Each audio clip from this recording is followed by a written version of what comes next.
calls for Liz Truss not to take yearly £115,000 as ex-Prime Minister. Sir Keir Starmer has called on Liz Truss not to claim an allowance of up to £115,000 a year that she would be entitled to after resigning as PM. Liz Truss announced her resignation from the lectern outside Number 10 on Thursday after just 45 days in the job. It means she will now be able to claim the Public Duty Costs Allowance, PDCA, currently set at £115,000, to which all former Prime Ministers are entitled, but the Labour leader said she had not earned the right to the allowance. Former Prime Ministers are able to draw on the PDCA for any costs that arise as a result of public duties, but Sir Keir, speaking to the BBC, said she shouldn't take that entitlement.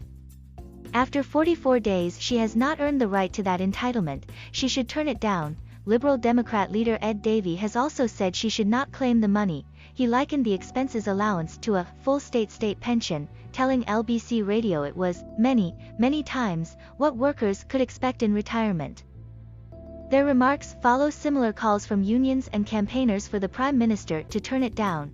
What is the allowance? The PDCA was announced by former Prime Minister John Major in March 1991 in the wake of Margaret Thatcher's resignation. It was introduced in order to assist former Prime Ministers still active in public life, with payments only made to meet the actual cost of continuing to fulfill public duties.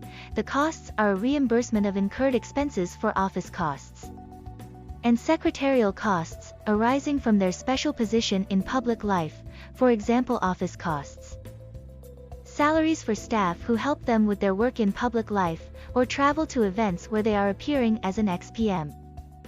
It is not paid to support private or parliamentary duties, with the fact-checking charity Full Fact concluding it is incorrect to describe the allowance as a salary or pension, or to claim former Prime Ministers simply get the money. All former Prime Ministers are eligible to draw on the PDCA. Mr. Major, Tony Blair, Gordon Brown, David Cameron and Theresa May have all claimed the allowance after leaving Number 10. It is not yet known whether Boris Johnson has claimed the allowance, as the most recent annual figures are yet to be published. The current limit on what they are able to draw is set at £115,000 and has remained